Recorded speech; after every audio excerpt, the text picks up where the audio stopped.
Хуэйхао был ужасно ранен из-за источника льда и огня. Хотя ему удалось восстановиться, однако ради турнира Хуэйхао запечатал свою энергию льда в ногах и правой руке. Он уже довольно долго перемещается с помощью инвалидного кресла.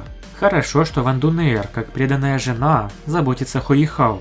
Но возникает вопрос, когда Хуэйхао наконец сможет ходить и вернет подвижность конечностей? Он же не может оставаться калекой слишком долго. Конечно, на инвалидном кресле с ледяными руками он смотрится довольно круто и эффектно. А еще он пользовался своим нынешним положением, чтобы притвориться слабым противником и побеждать в битвах. Но, естественно, хочется уже видеть Хуэйхао на ногах, в полном здравии. Да и при том, только когда он восстановит руку и ноги, то сможет вернуть всю культивацию. Ведь мы знаем, что на данный момент он может использовать около 70% своих истинных сил.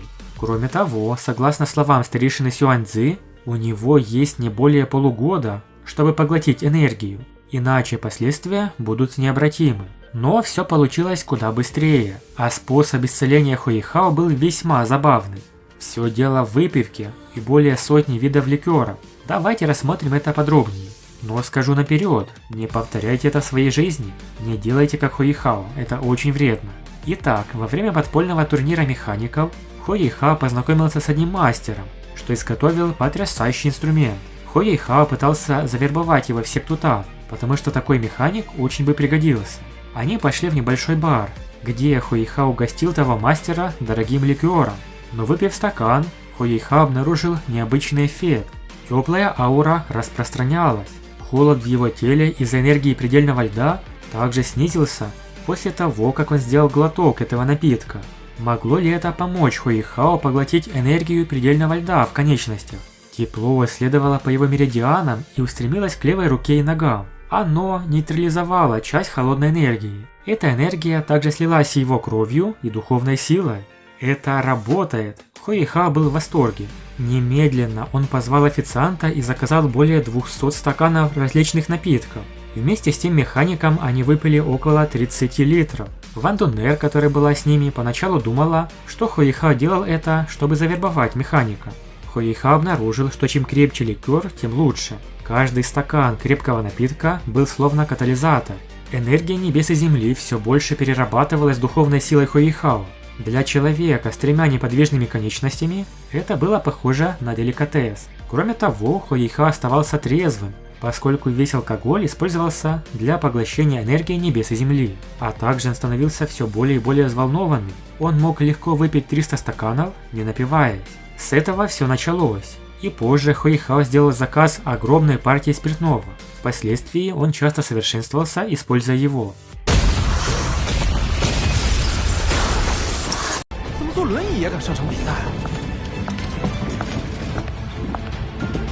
Его огромная ментальная сила позволяла ему циркулировать свою духовную силу. И под этим тщательным контролем его духовная сила начала запускать свойства спиртного. Он циркулировал свою духовную силу в соответствии с методом загадочной техники небес. Хуэйхао начал сливаться с энергией предельного льда гораздо быстрее. Хотя он не мог двигать тремя конечностями, его духовная сила росла быстрее, чем раньше. Кроме того, скорость, с которой он поглощал энергию небес и земли, увеличивалась с ростом его духовной силы. В последнее время духовная сила Хуэйхао росла как на дрожжах.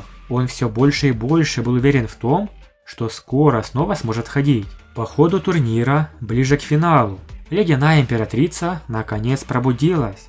Ее помощь в том, чтобы взять под контроль энергию Снежной Императрицы, была огромной. Поэтому она пробыла в спячке даже дольше, чем Шелкопряд. Однако после пробуждения она увеличила скорость Хуэйхао в рассеивании ледяной силы в ногах и руке. Но лишь после турнира, который, к слову, закончился не так, как обычно, Хуэйхао смог наконец восстановить подвижность. Вернувшись в Академию Шрека и секту Тан, Хуэйхао решил заняться уединенными тренировками. Он выкопал область, которая стала его собственной пещерой совершенствования. Здесь он не был затронут внешним миром. Он совершенствовался в абсолютной тишине. В этот раз его решимость походила на «сделай или умри». Если он не достигнет своей цели, он не уйдет. Его цель была проста. Он хотел снова открыть меридианы в своих ногах. позволив энергии предельного льда, которую он поглотил в источнике инь-янь, полностью течь по всему его телу. Так прошло почти полмесяца. За это время он полностью успокоил свое сердце. Хотя он никак не мог подавить свои мысли, он медленно возвращался к напряженности работы того времени, когда он только поступил в Академию Шрек. В этом совершенствовании он делал все возможное, чтобы улучшить себя. В то же время он пытался объединить свою духовную силу, ментальную силу, свой предельный лед, свои духовные глаза и даже свою некромантию, которую он извлек из божественного закона некромантии, в одно целое. Развивать боевого духа предельного атрибута было труднее всего, пока человек не обладал 7 кольцами. Однако, поскольку духовная сила Хуи-Хао увеличилась на 5 рангов после долины инь-янь, проверяющей любовь, в сочетании с его постоянным поглощением энергии предельного льда, этот процесс стал намного проще. Хуи-Хао не торопился. Его целью было закончить поглощение всей энергии предельного льда в его теле, вернув подвижность в норму.